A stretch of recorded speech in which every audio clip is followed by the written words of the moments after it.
En el capítulo 24, versículos 1 al 14, se desarrolla una profunda conversación entre Jesús y sus discípulos, enfocada en el futuro de los eventos humanos y espirituales. Después de salir del templo en Jerusalén, los discípulos abordan a Jesús, impresionados por la magnificencia de las estructuras del templo. Sin embargo, Jesús los sorprende con una predicción impactante: la completa destrucción de ese templo, simbolizando cambios significativos y tumultuosos en los tiempos por venir.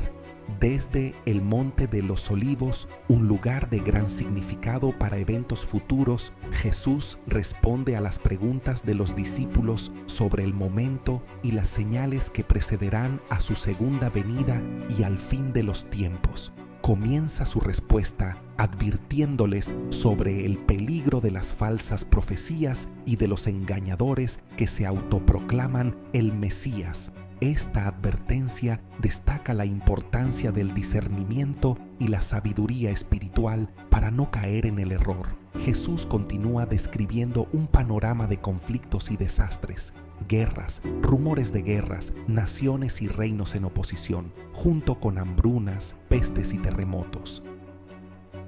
Estos sucesos no se describen como el fin, sino como el comienzo de dolores, una metáfora de los desafíos y tribulaciones que precederán a los tiempos finales.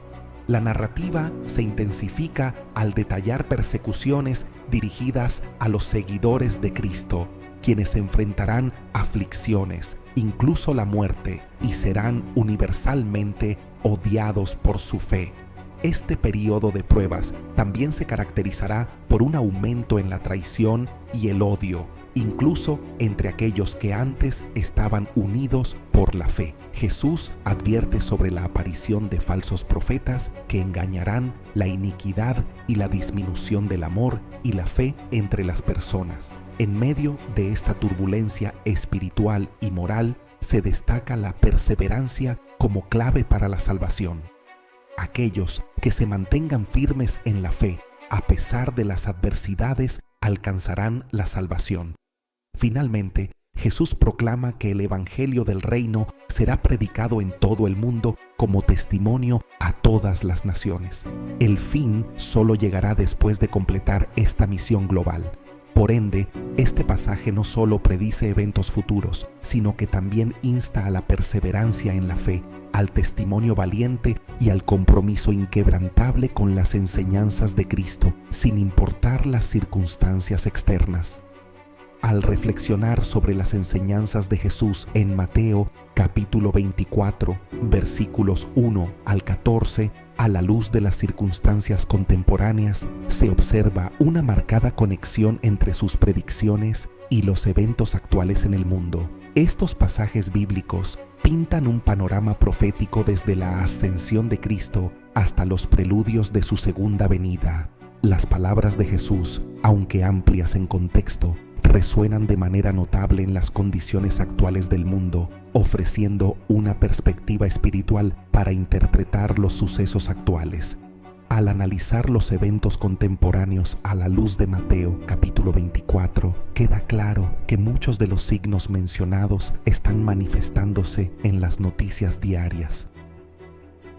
No obstante, es crucial entender que ninguno de estos eventos aislados señala de manera única la inminente vuelta de Cristo. En cambio, todos ellos contribuyen a un panorama más amplio. Cuando Jesús llamó a estos eventos el principio de dolores, estaba brindando una ilustración vívida. La expresión original se puede comparar con el inicio de las contracciones de parto. Cualquier persona que esté familiarizada con el proceso de parto comprende la naturaleza de las contracciones. Estas comienzan de manera suave y luego aumentan en frecuencia e intensidad a medida que se acerca el momento del parto.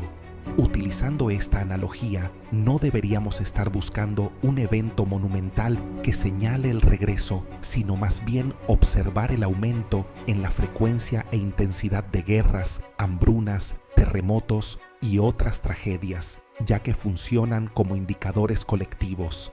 Similar a cómo las contracciones anuncian un parto inminente, Estos eventos señalan que la creación está ansiosa por la segunda venida de Cristo. Lo que tú, como hijo de Dios, debes observar es la frecuencia y la intensidad.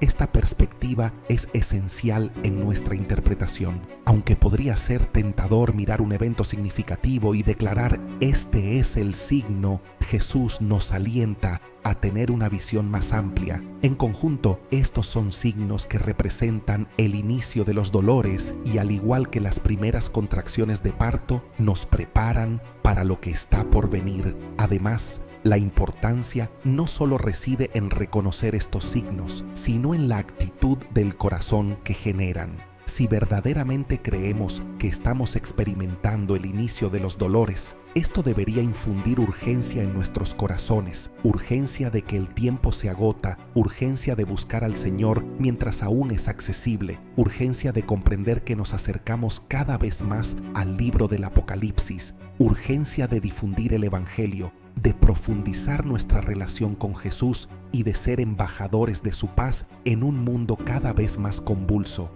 Debemos recordar una y otra vez, estamos viviendo literalmente el inicio de los dolores. Ya no es solo una profecía, no está en el futuro. Los días en que vivimos son el inicio de los dolores, son el fin de los tiempos, son proféticos y representan una encrucijada de la eternidad. Los días en que vivimos representan el despliegue del Apocalipsis, el testimonio de la verdad predicha y las últimas páginas de la historia terrenal. Cada titular, cada tragedia y todas las perturbaciones globales no deberían inducir al miedo, sino más bien inspirar una fe más profunda. Es un llamado a comprender los tiempos y reconocer la mano soberana de Dios guiando los eventos mundiales. No te sorprendas por lo que está sucediendo en nuestro mundo.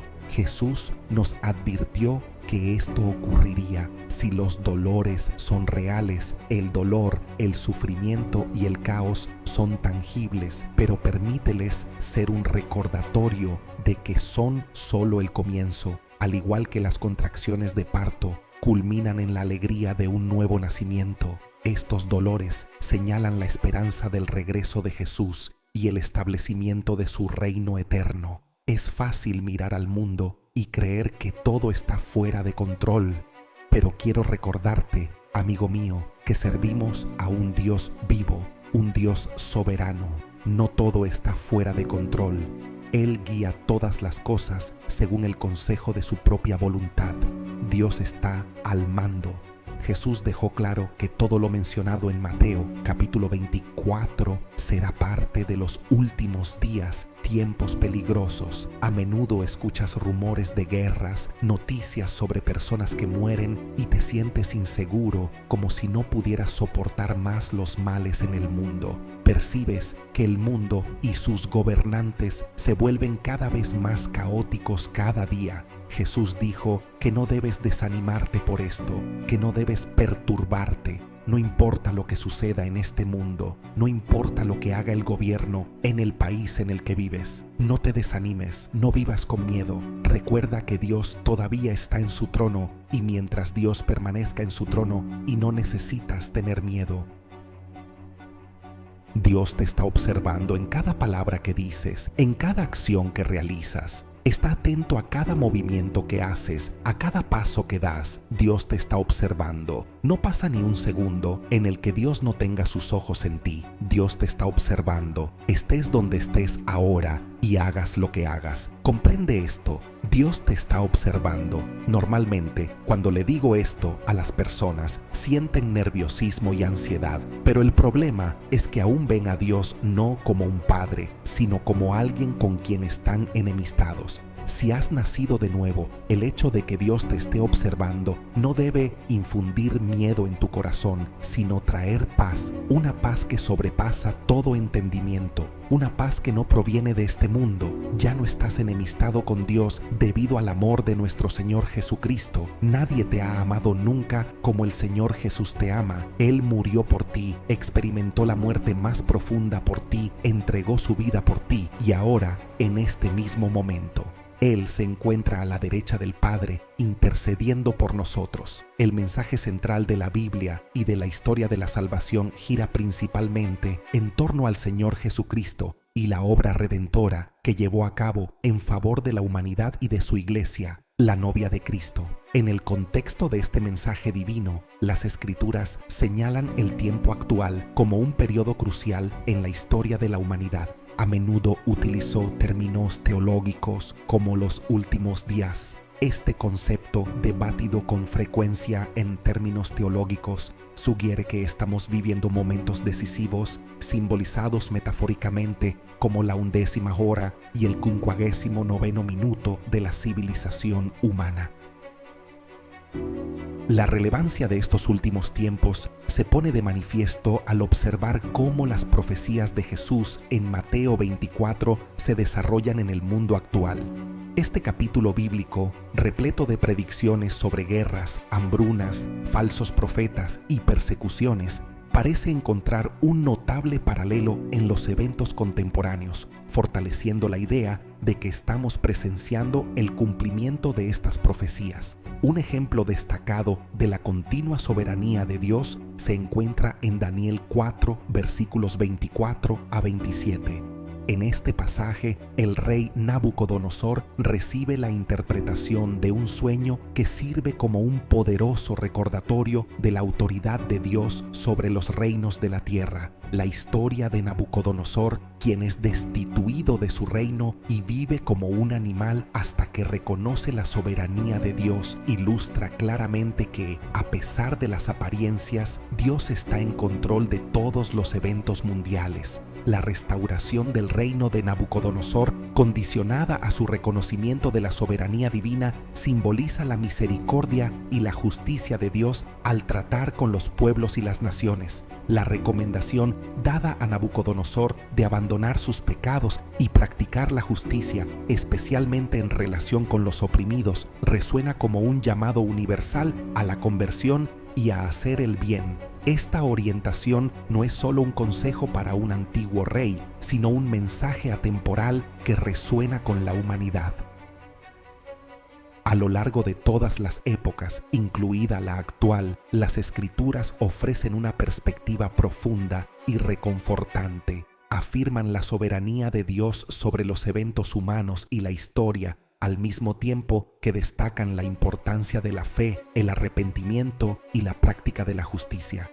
Este entendimiento teológico no solo proporciona consuelo y orientación espiritual en tiempos inciertos, sino que también refuerza la centralidad de la obra redentora de Cristo como la última esperanza para la humanidad y la garantía de la presencia continua y el control de Dios en la historia humana. Puedes imaginarte a Nabucodonosor como un rey que buscaba constantemente la gloria y la adoración para su imperio. Bajo su gobierno, el imperio babilónico se erigió como uno de los reinos más poderosos del mundo, y Babilonia se convirtió en una ciudad formidable. Nabucodonosor ocupaba la cúspide de lo que un ser humano podía lograr. Todo y todos estaban bajo su dominio. Contaba con abundantes recursos y recibía gloria y adoración. Por lo tanto, para Nabucodonosor no había nadie por encima de él, pero Dios humilló a este hombre y durante 7 años se arrodilló